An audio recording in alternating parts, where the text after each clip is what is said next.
What's up, y'all? It's FTK. How are you guys doing? Yes, so I know I've been kind of MIA with Overwatch. I've been in the world of Street Fighter. Obviously, the new game just came out. It's super fun. But Season 5 of Overwatch came out today, and so I spent the day playing Season 5, and I just wanted to talk about the changes that I felt were relevant to me, I guess, and I guess the content y'all are used to seeing. Let's start with y'all know I've been an advocate of nerfs to snipers and hit scans simply because of the 5v5. I feel like without a second tank, you're it's kind of everything is left up to if your DPS or tank will like actually counter, and a lot of times they won't. And so you can just feel like at the mercy of whoever has the best DPS. And I think that Widow specifically really exacerbated this because just the way her kit works and how she can instantly like take out 4 members of the team, of the enemy team, like instantaneously. And as a support, like you really can't do your job if you can't see your team. And most people are not coordinated like in the way that they would be for Overwatch League, or even people who, I don't know, play as like a 4-stack, a 3-stack, a 4-stack. Most of us play solo queue, or we'll group up with people that we, meet along the way that we feel like we did a good job with. But yeah, the level of coordination needed to really overcome a great sniper is just not typical to the average Overwatch ranked experience. So I am so happy about Widow getting nerfed. It was long overdue. The one-shotting is just so frustrating. As a support player where you can't really do anything, it's kind of just like, if people get sniped, then they get sniped. Like, you can't really help, And so to kind of reduce that a little bit is just, so happy. Now let's talk about the characters that I specifically play. Lifeweaver and May. So I'm going to start with, who should I start with? I'll start with Lifeweaver since it's Lifeweaver gameplay up. I really like the Lifeweaver changes. Let me see if I can pull them up really quickly on my phone. If you hear some rumbling, I'm sorry. I have the fan on and I feel like it's blowing my headset a little bit. Alright, so the developer comments for Lifeweaver say, Lifeweaver's stats have been improving over time, but he is still underperforming. These adjustments are primarily straightforward improvements to nearly every aspect of his kit, outside of his ultimate ability, which received a small cost adjustment for the increased healing and damage output. The pedal platform area shrinking is a quality of life change intended to help avoid accidentally activating the lift after it has been placed. So yeah, that was annoying. Okay, so pedal ornaments on his back have had their size and hit volume reduced by 10%. So primary fire, maximum healing increase from 65 to 75. This feels very substantial. Like, I instantly noticed my ability to keep people alive was so much greater.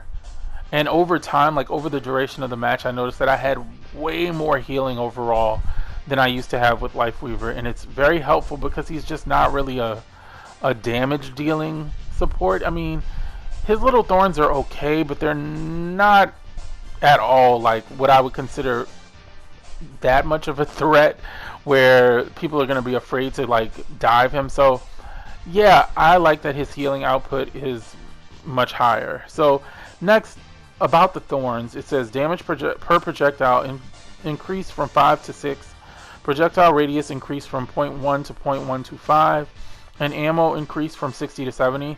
I like the ammo change. I think they could have done a bit more with the actual damage, like maybe from 5 to like 7 or 8, just because they're so slow. And I just feel like you're dealing with, a lot of times if you're getting dived as Lifeweaver, you're dealing with a tank, which you can't really 1v1, or you're dealing with a flanker that's really high mobility, and it's just hard to hit, Genji when he's jumping all over, jumping all around, or Sombra when she hacks you. It's just like, I just feel like they could have given him a little bit more damage to defend himself, especially because he's not typically doing that much damage. So I don't know. It's still a buff. So Alright, for the pedal platform, walkable area increased by 15%. Area to trigger lift now shrinks from a radius of 2 to 0.75 after the initial placement.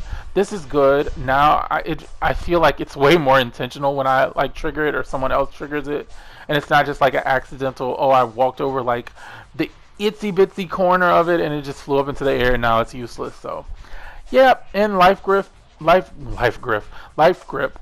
reduced from 20 to 16 seconds. Now heals the target ally for 50 health. This is a great change. This is so good. I love this change. So many situations, and it's kind of like BAP, I feel like, where I don't want to say it's a get out of jail free card, but it is a kind of a clutch kind of ability. And a lot of times what's frustrating is you'll use it for something and then right after it you need it for something else and you don't have it, and now people are like, why didn't you use it or why didn't you save it? But then if you had saved it, that other person might have, got eliminated. So it's kind of like having that cooldown a little bit lower makes each time you use it a little less of a commitment, if that makes sense. No, I really like it. And then the Tree of Life, the ultimate cost increased by 8%. I don't know how I feel about it. Like, I feel like they could have just kept it the same, honestly. You really don't see that many Life Weavers, and even when I was playing today, I think I won, I want to say with Life Weaver I played maybe like 6 matches, and I won like 4 of them. Yeah, I just felt like I was the only person playing Life Weaver. Like, nobody else was playing him. Maybe a team, I think some team played him after they were kind of already lost, and I don't know. I just feel like his ultimate was fine how it was, but overall, I'm really happy with the changes. I think sacrificing the ultimate is better because these changes make him feel like a legitimate character now. Alright, and next but not least, I don't think that came out how I wanted it to, May. Alright, next we have May, and so for the developer comment it says, this set of changes is intended to bring back some of the gameplay and feeling May's primary fire used to have previously, though without the hard crowd control of a full freeze stun. So the changes are the endothermic blaster, damage per second reduced from 100 to 55, primary fire slow is no longer always 40% and now scales from 30 to 50%. Primary fire impacts now, I hate how they worded this. Primary fire impacts now build up to a slowing effect that sticks to the enemy target for 1.5 seconds and slows them for 75%. Secondary fire impacts can detonate this new slow effect, dealing an additional 40 damage. Alright, after playing about 4 matches with May, I'm gonna be honest, I hate the changes. Now take it with a grain of salt because I'm not a pro.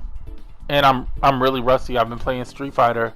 So maybe I just don't understand what I'm supposed to do with her now in the context. Because, like, when May could actually freeze, that was Overwatch 1 where it was 6v6.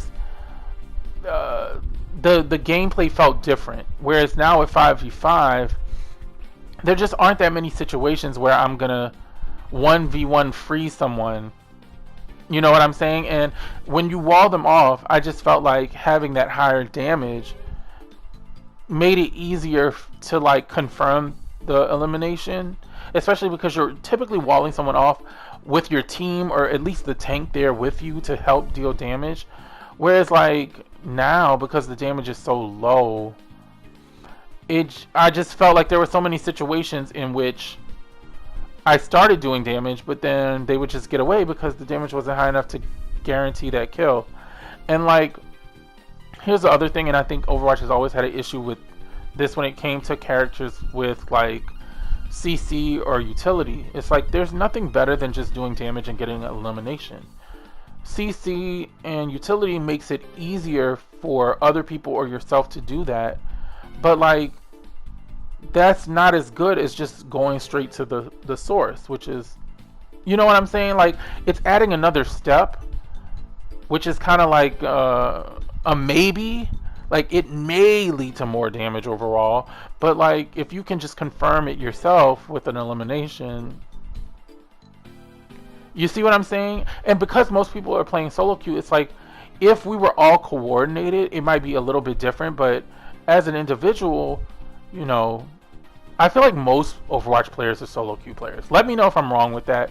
But I feel like being able to be self-sufficient in these situations is much better than you may make it easier for your team to, you know, do X, Y, and Z. And the way she is now, it just feels like what they were trying to set up, like these situations where you'll free somebody, they'll stop, and you can use your little, you know, icicle to finish them off. Because they're not frozen, they can just use their abilities to get out of it. You know what I mean? Or like now with Kiriko and Life, we were like, they can just be pulled out. Like, I just felt like there were so many situations that I could not confirm the elimination that I was just like, okay, why is this not working how I wanted it to work? And then I realized, like, we're playing 5v5, everyone's playing hit scans, no one's close together unless it's like a rare situation. And even with that, it's like, you know, you got to use the primary, wait till the little 75% slow effect takes on, which feels like a long time because they're not, the primary isn't doing damage really. And then you'll get them to that point and you need to reload, or here comes someone else. Here we have another support.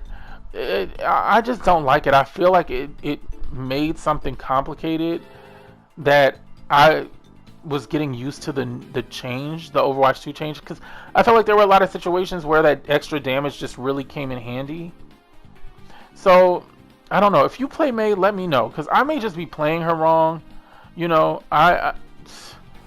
I'm still kind of in the mindset of the Mei from Overwatch 2 without the freeze. I don't know. I'm just not a fan of it. I just feel like she feels weaker from a first glance. And I played I think 4 or 5 rounds. Even though, like, I think I won half. I think I won 2, lost 2. It just didn't feel great. I'm gonna be honest. Let me know if you play Mei, and maybe like I need to adjust how I'm playing with her, because there were just so many situations where I'm like, oh, I'm about to get a kill, and then something gets in the way, and I'm like, oh, this is taking forever. And I was trying to like slow down Genji, and he was jumping all over the place, and he finally slowed down, but it was like, by the time I did all that, if I had just had the damage, I could have just taken him out with the damage. I don't know. So y'all let me know what you think about it. Those are my reviews for those 2 characters. I'm definitely gonna play a little bit more, play around with them. But yeah, thanks for listening to me ramble about season 5 and the changes for my characters. So I'll talk to you guys later. Peace.